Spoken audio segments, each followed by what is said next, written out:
Bora lá, gente, mais um vídeo. Vou falar agora sobre o início da criação até o terceiro dia. Eu preparando material aqui, não deixei de fazer o meu café. Então eu vou gravando e vou tomando café. Servidos? Tá bem gostoso. Bora! Criação. Gênesis 1 é o primeiro capítulo da Bíblia e apresenta a narrativa da criação do mundo. Este capítulo é fundamental para a compreensão da cosmovisão bíblica e estabelece a base teológica para a relação entre Deus, criação e humanidade. E eu já falei pela terceira vez isso e vou insistir até vocês decorarem. Vamos lá, estrutura do capítulo 1.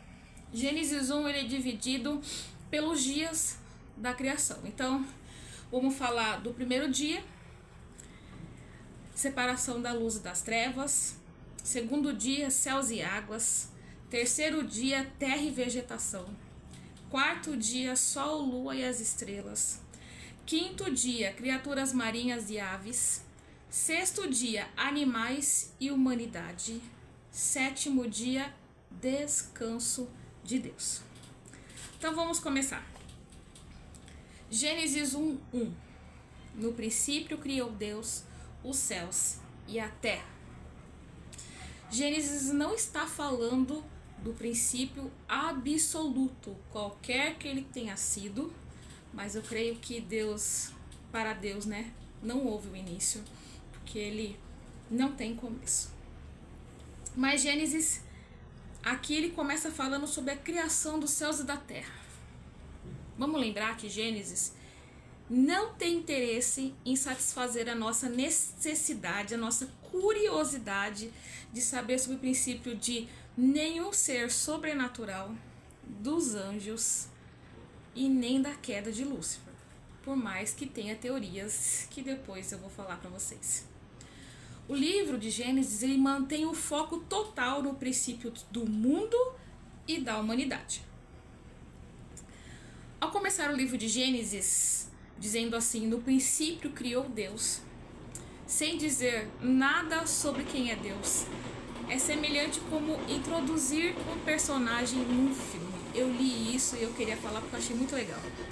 A princípio, nada se sabe sobre o personagem que entra na narrativa.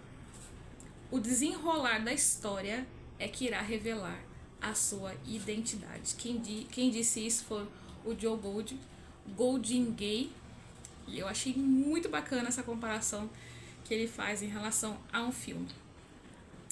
Braumer diz que esses três termos iniciais fundidos em uma só unidade, começo, Deus e criação, não permite que se procure o momento em que Deus veio a existir. Também não se questiona o porquê da criação, nem o plano de Deus para o mundo ou a necessidade da criação, de forma que essas perguntas talvez nunca sejam respondidas. De fato, a Bíblia não tenta provar a existência de Deus, ela apenas afirma que ele sempre esteve e sempre estará. Adalto Lourenço diz que essa primeira frase da Bíblia define a origem dos três elementos básicos principais com os quais a ciência trabalha. No princípio, tempo. Deus criou os céus, espaço, e a terra, matéria. Olha como tudo se encaixa. No princípio criou Deus. O ato de criar envolve exercer sem esforço uma soberania extraordinária a fim de trazer algo à existência. Pensamos na criação essencialmente em algo que Deus fez lá no começo, lá no princípio. Embora nós podemos pensar também em Deus com relação à nossa criação, como indivíduo.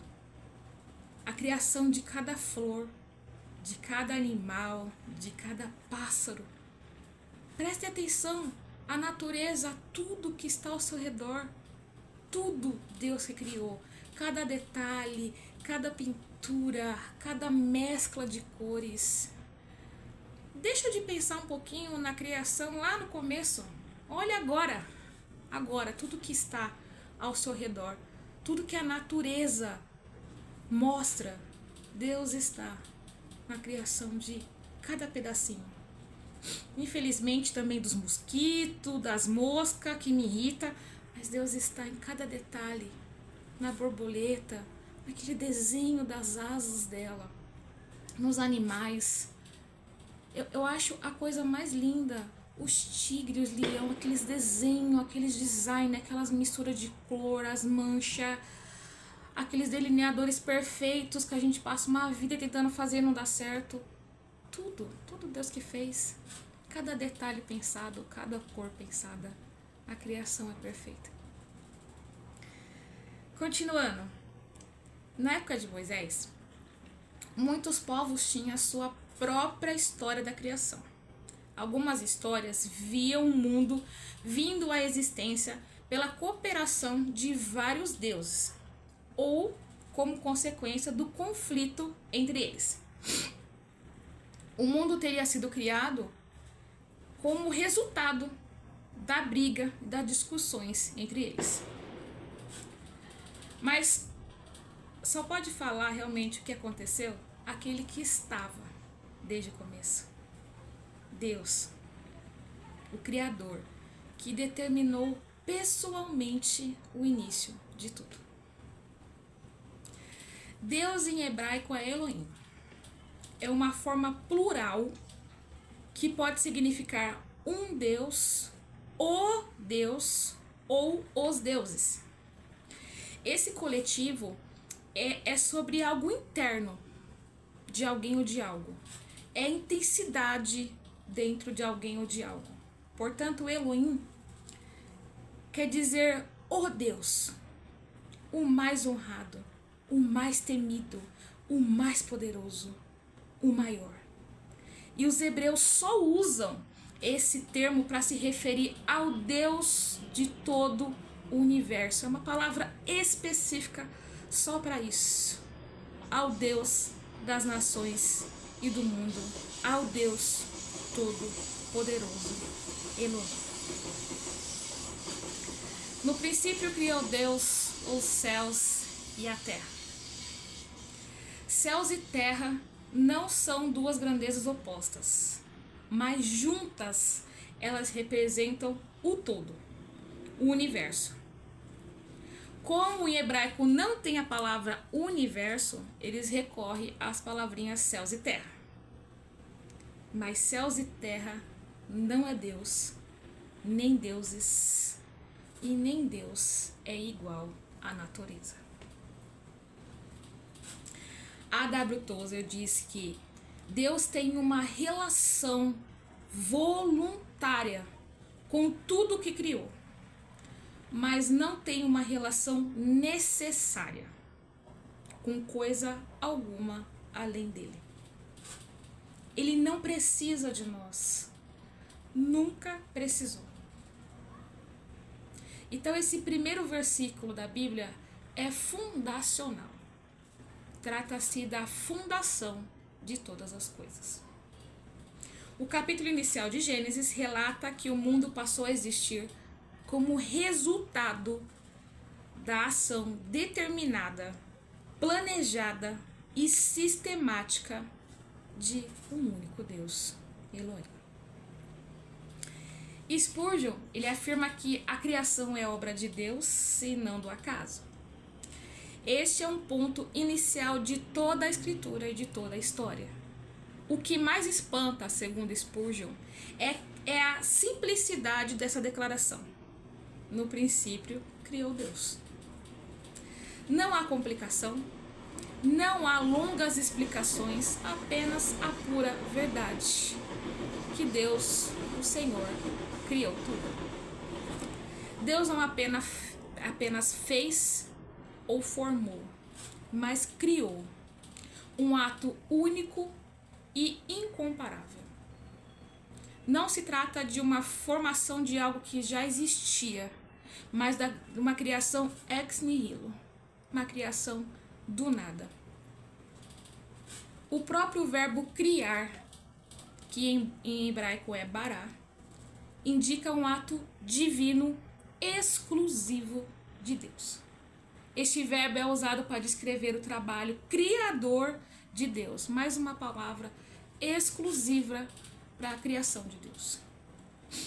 De trazer aquilo que não existia à existência sem esforço nenhum. Vamos lá. Próximo, agora nós vamos entrar na criação de fato. Gênesis 1, do 2 ao 5. Vamos começar pelo 2. Vamos separar melhor. A terra era sem forma e vazia. Havia trevas sobre a face do abismo, e o Espírito de Deus se movia sobre a face das águas. Braumer diz que sem forma e vazia quer dizer deserto, desolação, arruinado, sem vida, um caos. A terra não tinha forma de vida nenhuma, e o terrível deserto vazio ainda vinha acompanhado da escuridão. No Antigo Testamento, a escuridão é um símbolo de sofrimento e juízo. Deserto vazio e escuridão não são listados como obra da criação. Não se diz que a escuridão foi criada por Deus. A escuridão é inexplicável, mas agora é limitada na forma de noite, e com isso torna-se um elemento necessário à ordem da criação. Ainda que a terra fosse sem forma e vazia, o Espírito de Deus estava presente. Espírito, ruach, significa vento, tormento e tempestade. E o termo pairar significa vibrar, tremer, agitar. Este Espírito é a força da qual emana toda a criação. E Deus Filho é o revelador de todas as coisas. João 1,3 diz: todas as coisas foram feitas por intermédio dele, e sem ele, nada do que foi feito se faz. Hebreus 1,2 diz: o Deus Filho é o agente da criação, e foi por meio dele que Deus fez o universo. Em Colossenses 1,16 diz: pois nele foram criadas todas as coisas, os céus e na terra, as visíveis e as invisíveis, sejam tronos, sejam soberanias, quer participados, quer potestades. Tudo foi criado por meio dele e para ele. Jesus é a luz do mundo. João 8,12. Em que não há trevas nenhuma. 1 João 1,5. A terra estava sem forma e vazia. Não se tornou sem forma e vazia. Embora feita por Deus, a terra só ainda não estava pronta para o ser humano. Sobre a queda do anjo de luz, há uma teoria de que foi aqui, entre o versículo 1 e 2, que ele caiu. A teoria diz que quando Deus fez os céus e a terra, ele fez completo. E então veio a queda de Lúcifer com a terça parte dos anjos do céu e destruiu a terra. Então Deus a reconstruiu.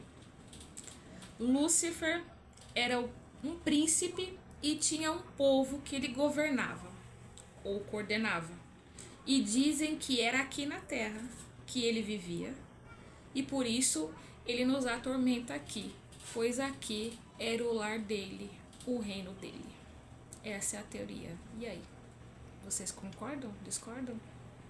Me diz aí. Se ocorreu milhões de anos entre o versículo 1, 2, 3, não podemos afirmar isso com certeza. Mas também não podemos discordar, não é impossível, né? Adalto Lourenço diz que a entrada do pecado não aconteceu no planeta Terra, mas no universo, depois da criação de Adão. Ele afirma que Lúcifer caiu depois da criação do homem, não antes.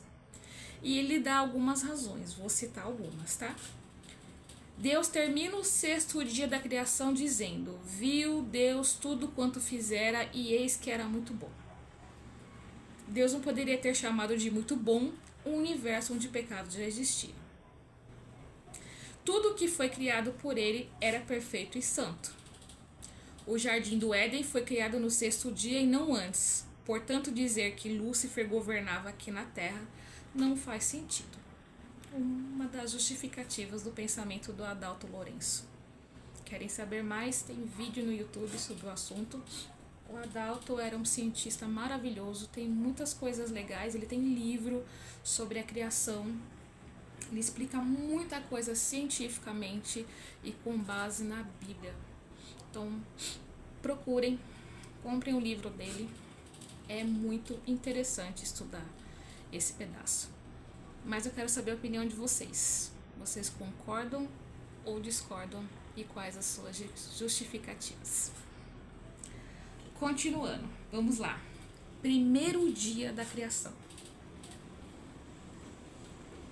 E disse Deus: haja luz, e houve luz. E viu Deus que era boa a luz, e separou Deus a luz das trevas. Haja luz. Há um poder decisivo na palavra de Deus. Trazer as coisas à existência não exigiu esforço algum, ou encontrou qualquer resistência. Deus apenas verbalizou e algo surgiu. Braumer diz que a palavra de Deus é ao mesmo tempo ordem criadora e ato consumado. A palavra de Deus é palavra de ação.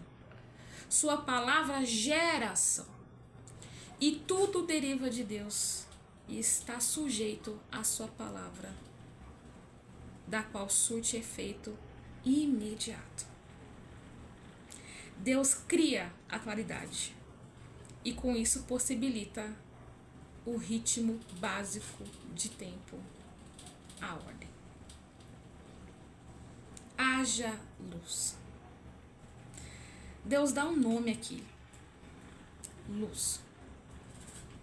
Dar nome a algo é exercer um direito de soberania. É um ato de domínio, no qual o Criador exerce seu direito de dono. Mas, ao mesmo tempo, Deus usa um nome para definir o destino daquilo que está sendo nomeado.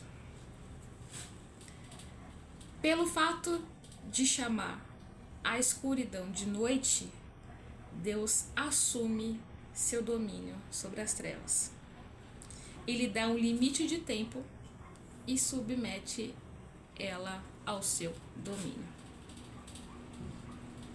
Deus criou um universo organizado desde o primeiro dia da criação, estabelecendo sempre separações, como fica evidente entre a separação luz e trevas, dia e noite. Ele vai continuar fazendo separação. Vários atos da criação traz separação. Haja luz. Paulo cita essa passagem em 2 Coríntios 4:6 como uma analogia ao novo nascimento ou à regeneração. Diz assim: porque Deus que disse, das trevas brilhará a luz, foi Ele mesmo quem brilhou em nosso coração, para a iluminação do conhecimento da glória de Deus na face de Cristo. Ou seja, iluminar o coração obscurecido pelo pecado, é um milagre tão grande quanto o faça-se a luz.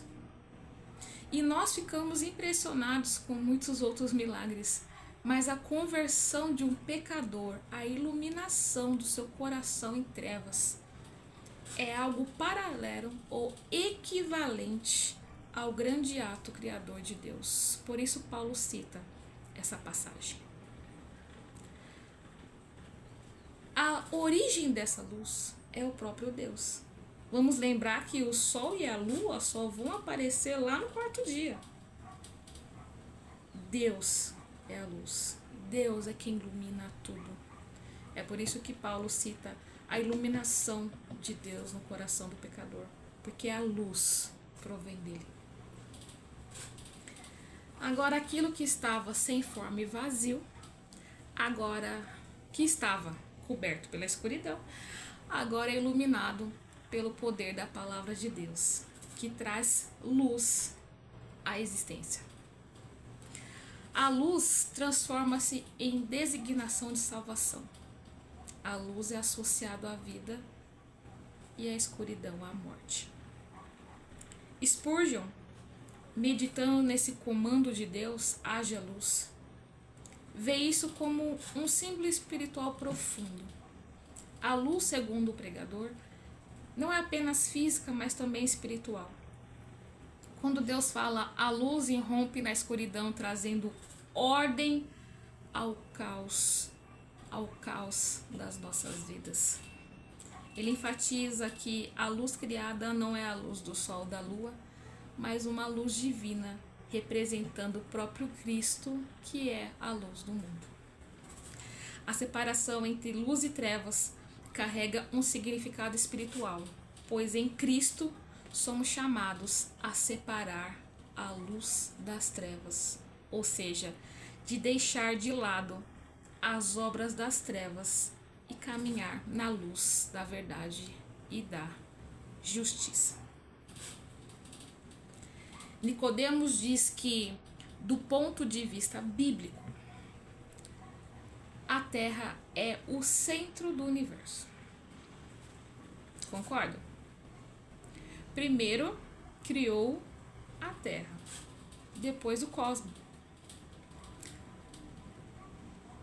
Todo o restante foi criado para embelezar o dia e a noite do homem, que é a coroa da criação. Deus fez tudo pensando em nós e para nós.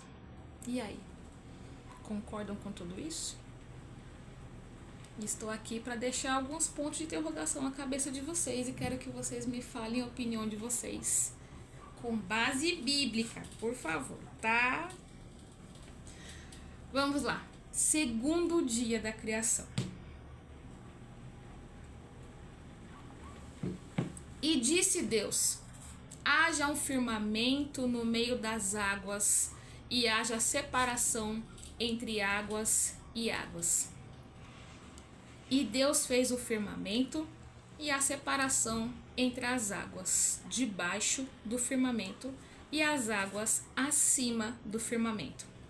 E assim aconteceu. E Deus chamou o firmamento céus. Houve tarde e manhã, o segundo dia. Aqui o texto, ele reassegura a Israel, vamos lembrar que tudo isso está sendo escrito para reorientar o povo lá no deserto, para eles prosseguirem com a entrada na Terra Prometida. Então, o texto aqui está reassegurando a Israel que Deus de fato estabeleceu limites entre as águas dos céus e as águas abaixo dele, assim como entre o mar e a terra. Deus, ele fez uma cúpula como um engenheiro estrutural, construindo a cobertura de uma grande arena esportiva, exceto pelo fato dessa construção não estar sujeita a anos de atraso e nem a estouros de orçamento. Deus não somente ordena, mas também cria diretamente.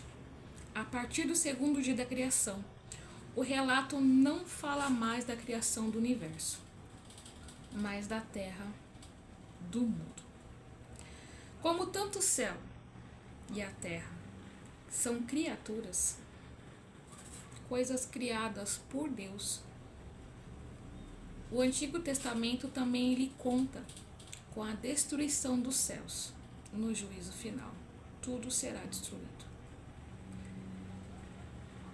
Observem que o processo da criação, ele segue uma ordem. Primeiro veio o anúncio, depois a ordem, separação, informação, nomeação. E aí Deus finaliza com uma avaliação de tudo que fez e traz uma cronologia de dia. Essa ordem vai seguindo até o 7º dia, porque o nosso Deus é um Deus organizado, é um Deus de ordem. E ele mantém essa ordem das coisas até o último dia da criação. Spurgeon comenta sobre a separação das águas, uma ação que reflete a autoridade de Deus sobre o caos. Ele observa que, assim como Deus separou as águas no princípio, ele também separa o pecado da salvação, o erro da verdade, o mal do bem. O firmamento, que pode ser entendido como o céu ou a expansão que separa as águas superiores das inferiores, é uma imagem do governo divino sobre a criação. Este processo de separação também reflete a realidade da vida cristã, onde o crente é chamado a viver de maneira separada do mundo e de suas corrupções. Spurgeon finaliza dizendo que, ao meditar na separação das águas, devemos entender que a purificação e a santificação são necessárias para que podemos desfrutar da paz de Deus. Mais um dia, para a gente terminar o vídeo. 3º dia. Diz assim: E Deus disse: Ajuntem-se as águas debaixo dos céus num só lugar, e apareça a porção seca. E assim aconteceu. Deus chamou a porção seca terra, e ao ajuntamento de água chamou mares. E Deus viu que isso era bom. E Deus disse que a terra produza a terra relva, que a terra produza relva, ervas que deem sementes e árvores frutíferas que deem fruto segundo a sua espécie, cuja semente esteja no fruto da terra. E assim aconteceu. E a terra produziu relva, ervas que davam sementes segundo a sua espécie e árvores que davam fruto, cuja semente estava nele conforme a sua espécie. E viu Deus que isso era bom. Houve tarde e manhã, o 3º dia. Embora Moisés não tenha estado presente na criação, já falei para vocês que ele descreve essa cena de uma forma tão realista, como se fosse um observador, como se estivesse acontecendo ali na frente dos seus olhos. Nicodemos diz que é interessante destacar que o apóstolo Pedro se refere a essa passagem em 2 Pedro 3,5, que diz assim: Acontece que de propósito esquecem que os céus existem desde muito tempo e que a terra surgiu da água, através da água, pela palavra de Deus. Tudo existe pela palavra de Deus. E Nicodemos continua dizendo que, mais uma vez, vemos outro escritor do Novo Testamento se referindo a esse relato como histórico. Era assim que Jesus lia, era assim que os apóstolos liam. esse relato sempre é referido na história, na Bíblia como histórico, pois relata algo que aconteceu de verdade e que ainda, para muitas coisas, não temos respostas. Aqui no terceiro dia, Deus fala novamente, e da sua palavra surge o mundo das plantas e das árvores frutíferas. E Deus concede a capacidade delas de autorreprodução. Ordenou que elas reproduzissem elas mesmas. Tomate produza tomate, alface produza alface, assim como o ser humano, cada um produzindo a sua espécie. Não cabe teoria da evolução aqui. A ordem de Deus é muito clara. O fruto esteja dentro e cada um produza a sua espécie.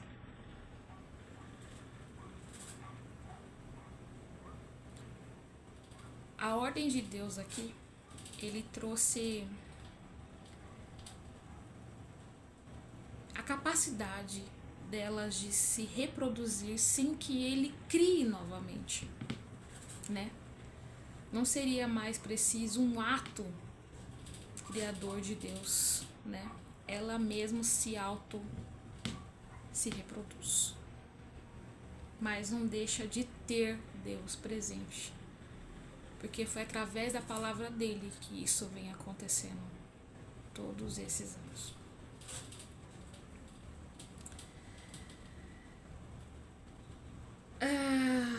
Bora, que mais? Aldalto, ele fala que é tolerável a ideia de variação, adaptações das espécies, né? Então, uma planta que está acostumada a estar no deserto, ela vai ter que se adaptar quando vier o frio. E da mesma forma isso acontece com as demais coisas da criação. Até os bichos se adaptam, né? O lobo que está lá no Ártico, ele se adapta com uma pelagem mais grossa por conta do frio. Agora pega um poodle. Tenho 2 em casa. Pega um dos 2 que estão dormindo aqui e coloca lá, vê se aguenta. Não aguenta. Eles são animais que estão acostumados a ficar no calor. Porém, essas espécies, elas se adaptam. Então, talvez, com o tempo, eles vão se acostumando e vão se mudando por conta da região do local. Então, é aceitável variações e adaptações. Agora que o homem vem do macaco é sem cabimento. É isso. Beleza?